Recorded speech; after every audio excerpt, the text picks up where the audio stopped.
शिवहर शंकर नमामि शंकर शिवशंकर शंभो हे गिरिजापती भवानी शंकर शिवशंकर शंभो। नमस्कार मंडळी, श्री स्वामी समर्थ। स्वागत आहे तुम्हा सर्वांच्या डेली प्रोग्राम्स ऑफ होममेकर या यूट्यूब चॅनलमध्ये। श्रावण महिन्याची सुरुवात झालेली आहे। श्रावण महिन्यामध्ये आपण भगवान शंकराची खूप सेवा करतो।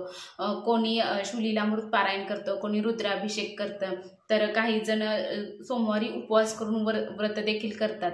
तर आमच्या इकडे देखील 16 सोमवाराचं व्रत केलं जातं किंवा काही भागामध्ये काही लोक 16 सोमवाराचं व्रत करतात।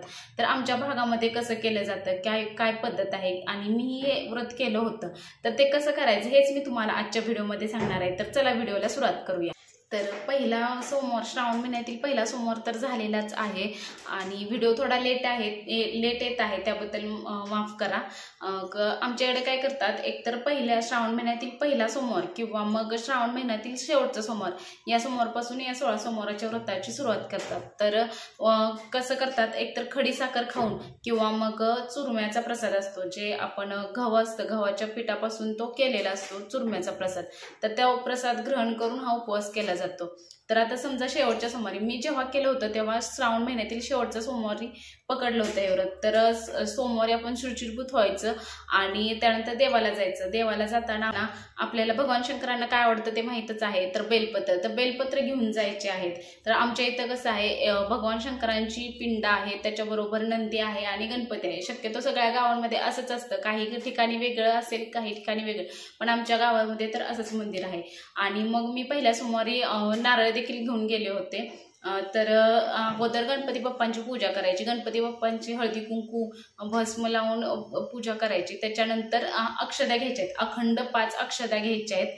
त्याच्याचबरोबर आपल्याला बेलाची 5 पानं घ्यायची आहेत आणि ती गणपती बाप्पांना व्हायची आहेत। फुल व्हायचं आहे, नैवेद्य साखरेचा, साधी जी साखर असते आपण रेग्युलर चहासाठी वापरतो त्याचा नैवेद्य दाखवायचा। त्याच्यानंतर नंदीची पूजा करायची, नंदीची पण अशीच पूजा करायची, पंचोपचार, हळदी कुंकू भस्म लावायचं। नंदीला देखील 5 अखंड अक्षदा आणि 5 बेलाची पानं आणि फुले व्हायची आहेत। त्याच्यानंतर भगवान शंकरांची पिंडेचे पूजन केले जाते। तर तिथे कसं करायचं, भस्म लावायचं। आपण भगवान शंकरांना हळदी कुंकू लावत नाही, त्यामुळे ते भस्म लावायचं। त्याच्यानंतर मग 21 अक्षदा भगवान शंकरांना वाहताना 21 अखंड अक्षदा आणि 21 बेलाची पानं व्हायची आहेत। त्याच्याचबरोबर भगवान शंकराच्या पिंडीच्या खाली समोरच्या बाजूला पार्वतीचं स्थान मानलं जातं, तर तिथे हळदी कुंकू व्हायचं आणि तिथे पण 5 अखंड अक्षदा आणि 5 बेलाची पानं आणि फुलं व्हायची आहेत। भगवान शंकरांना पांढरी फुलं, त्यानंतर गोकर्णीचं फुल आवडतं, धोत्र्याचं फुल आवडतं, फळ आवडतं, हे देखील तुम्ही वाहू शकता। भगवान शंकरांची पूजा करायची आहे। पूजा केल्यानंतर मग भगवान शंकरांची आरती करायची आहे। तर गणपती बाप्पाची आरती, त्याच्यानंतर भगवान शंकराची आणि दुर्गा मातेची अशी आरती आमच्या इकडे केली जाते आणि त्याच्यानंतर नैवेद्य दाखवला जातो। तर ही झाली सकाळची पूजा। सकाळची पूजा झाल्यानंतर मग परत दिवसभर आपण सेवा कोणती करायची, तर शुलीला अमृत मधील 11वा अध्याय त्याचं मी पठण करत होते, त्याच्याबरोबर शिवस्तुती ते वाचत होते आणि 16 सोमवार व्रताचं एक पुस्तक मिळतं, हे तर मी तुम्हाला दाखवलं, हे तुम्हाला उलट दिसत असेल फ्रंट कॅमेरामुळे। तर 16 सोमवार व्रताचं पुस्तक असतं, हे पुस्तक देखील त्या दिवशी वाचन करतात। तर हे दिवसभर अशी तुम्ही सेवा करू शकता आणि ओम नमः शिवाय मंत्राचा जप करायचा। त्याच्यानंतर संध्याकाळी मग तुम्ही जर खडी साखरेवरती जर तुम्ही सोमवारी उपवास सोडणार असाल, दिवसभर आपल्याला चहा पाणी काहीही घ्यायचं नाही, असंच उपवास पकडायचा। काही जण तर आमच्या इकडे थुंकी सुद्धा गिळत नाहीत, थुंकी सुद्धा बाहेर टाकतात, एवढा कडक उपवास पकडतात। पायात चप्पल घालायचं नाही आणि हे पांढरे वस्त्र घालायचं असेल, तुमच्याकडे पांढरं वस्त्र तर पांढरं वस्त्र घाला आणि चप्पल वापरायची नाही। त्यानंतर केस देखील विंचरले जात नाहीत। मग संध्याकाळी परत देवाला जायचं, नेहमीसारखी पूजा करायची। मग आता तुम्ही जर खडे साखर खाऊन जर उपवास सोडणार असाल तर मग खडे साखरेचा नैवेद्य दाखवायचा। मग तो गणपती बाप्पांना, नंदीला आणि भगवान शंकरांना नैवेद्य दाखवायचा।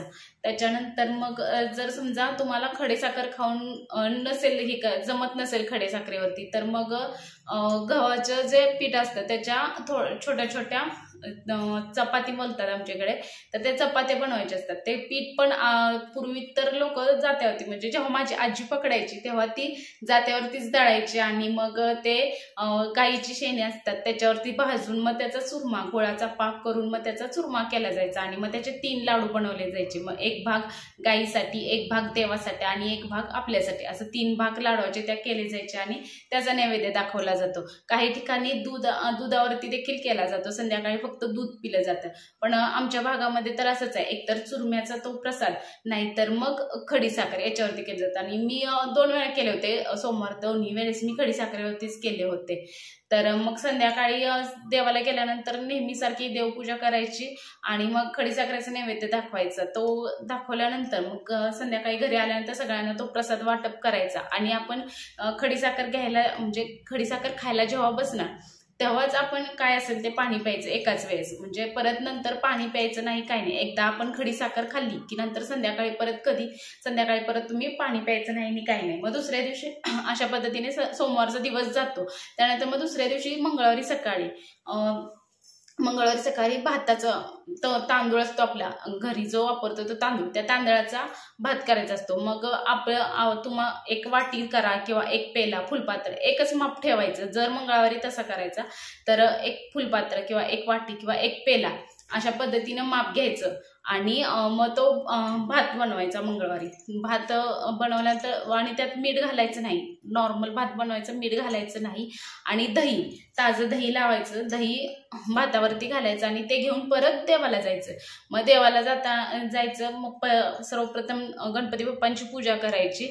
मग त्यावेळेस भाताचे पण 3 भाग करायचे, एक देवासाठी, एक गाईसाठी आणि एक आपल्यासाठी असं असतो। मग जो देवाचा भाग असतो तो देवाला नैवेद्य दाखवून गणपती बाप्पा समोर, नंदी समोर आणि भगवान शंकरांसमोर ठेवला जातो। आणि गाईचा भाग असतो तो गाईला द्यायचा असतो घरी आल्यानंतर। आणि राहिलेला जो भात असतो आपल्यासाठी, स्वतःसाठी ठेवलेला, त्याचं सगळ्यांना प्रसाद म्हणून वाटायचा आणि मग आपण त्याच्यावरती उपवास सोडायचा।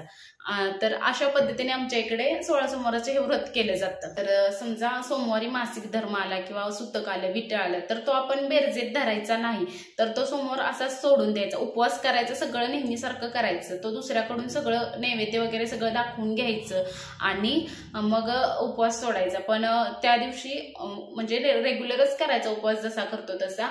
नैवेद्य वगैरे दुसऱ्या कोणाला तरी, जर समजा विटाळ असेल तर दुसऱ्या भावकीतल्या लोकांना सांगायचं नैवेद्य वगैरे दाखवायला।